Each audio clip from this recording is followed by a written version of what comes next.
ચૂંટાયેલ પ્રતિનિધિ આજે સ્ત્રી તરીકે તમને બેસાડ્યા છે.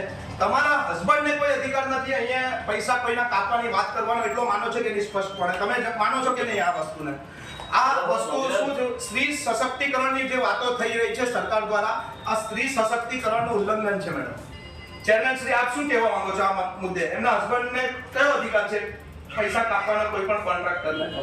આ સ્ત્રી સશક્તિકરણની કાયદાની રૂલનું ઉલ્લંઘન છે. મેડમ આ શહેરને લાંછન લાગ્યું છે કે કોઈ ચૂંટાયેલ પ્રતિનિધિના પાલિકાના પ્રમુખશ્રીની તબિયત નાદુરસ્ત હોય તો એમને તારીખ 21થી મને નગરપાલિકાના પ્રમુખ તરીકે ચાર્જ સોંપવામાં આવ્યો છે.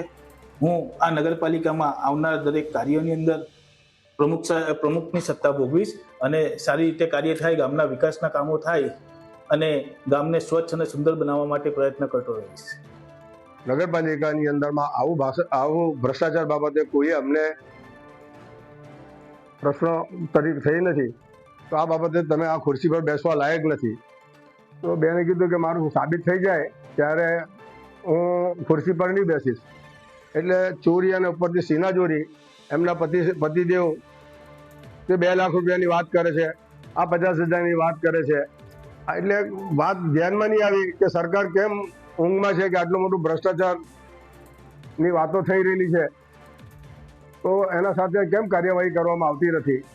બસ એ બાબતનું દુઃખ છે. હવે આવનારી બોર્ડ અને 26મી જાન્યુઆરી માટે નવો પ્રોગ્રામ આપીશું કે ભાઈ એમને શું અને કેવી રીતે આગળ વધવું જોઈએ, આ ભ્રષ્ટાચારી વિરોધની અંદરમાં કેવી રીતે એની